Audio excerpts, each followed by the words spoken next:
Welcome back to Heroes Next Door. Thank you all for watching. Today on Day in the Life, we're back down in Maryland with Trooper Flight Paramedic 6. We're gonna be doing some annual education and we're gonna be doing some hoists. So let's go see how you hoist people into a helicopter.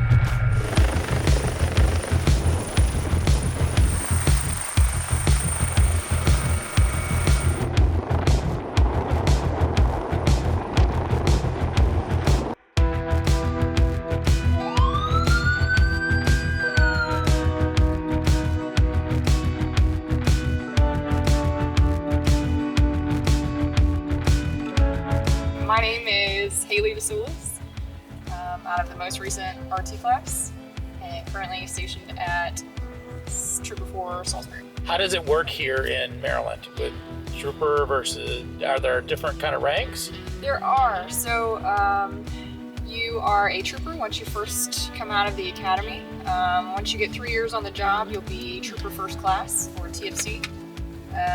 And then from there are 2 routes that you can take. You can take a promotional test and promote to corporal. So corporal, sergeant, first sergeant, and up. Or you can go from trooper, trooper first class, senior trooper, master trooper. And all of those are based on time. Nice. Okay. How long you been in Trooper? Coming up on 2 years. Okay. So about 1.5 years in the command. So I was in between Trooper 6 here at Easton and Trooper 4 down at Salisbury. Currently down at Salisbury. Were you a paramedic coming into I Trooper? actually got my paramedic to apply for this job. I originally was a respiratory therapist and an ECMO specialist at shock trauma. Okay. Yeah. Healthcare experience. Healthcare experience. So how do you like to transfer from healthcare into, well, healthcare still, but... Healthcare to healthcare? Yeah. Hospital to pre-hospital. There you go. I think is, it's good. I tell everybody it's the biggest slice of humble pie I've eaten. It's definitely a learning curve. It's great to learn a lot of different techniques and experience from everybody in the command. Everybody comes here with valuable experience, whether they were a medic, for 10 years or a medic for a year, and I think NOP was in Baltimore City. The experience that you get there in a year is probably triple what you would get in a rural area for a year. So Sure. So it's just cool. It's cool that everybody brings something different to the table, and it's awesome to learn from everybody. And even the sections, going to a couple different sections. I trained at Trooper 1 in Baltimore, and just the patient population and population density up there is very different from the shore.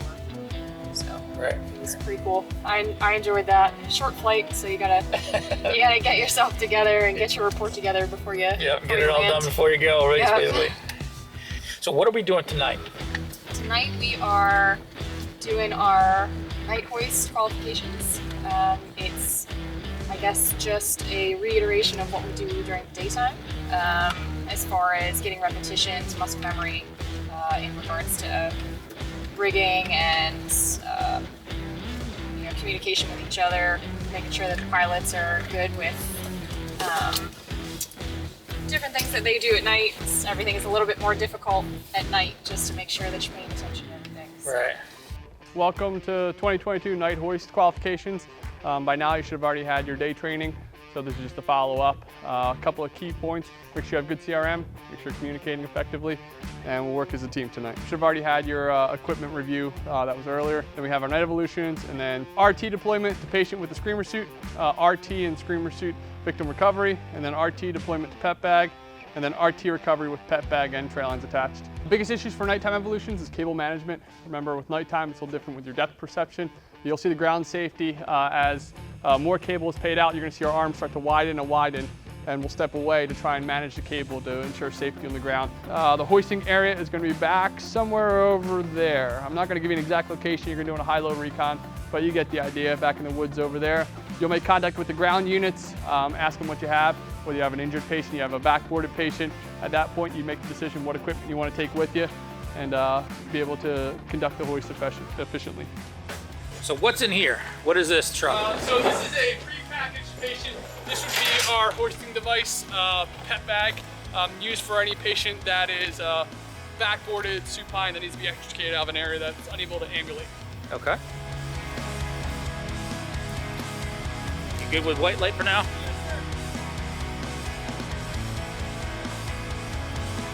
This is going to be our hoist area. It's going to be the area we're going to be operating in. So you can see how it's surrounded by trees. The aircraft will be coming in whichever direction the wind will be. We'll determine that at altitude. They'll be nosing in from that direction. Yeah, initially when they're asking where we're at, I'll signal them with my light. Then that'll give them an idea where we're at in the woods. They should have a general direction. Okay. And then while they're doing their equipment, hooking everything up, they should have their own lights. They should have their own white lights. So we're trying not to help them out too much, but we won't do anything unsafe. Okay. So you'll see they'll light up their things, and then at the end I'll do a good safety check before we. So the helicopter itself has a light that'll. A helicopter has multiple lights. Yeah, the helicopter will be like a UFO above us. You'll see. Okay. It'll be hard not to look directly in the light, but yeah, the helicopter light us up pretty good down here. With the part 1, which is a check that's done on the ground, and they'll be able to prepare for their mission and get airborne. Okay.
Trooper 6 ground, just want to confirm you have a pet bag patient you need to That's correct. One patient early in a pet bag ready for your arrival.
all for watching. What an amazing night working with the Maryland State Troopers. They did an awesome job doing these evolutions. We got to see a bunch of them over the time.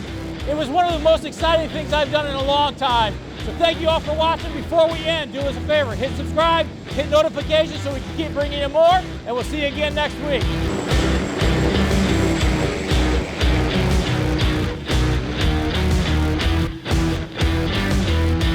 Hoist people that need help.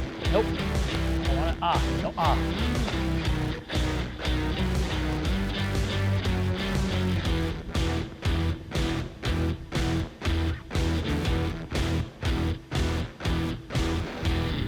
Going behind the scenes.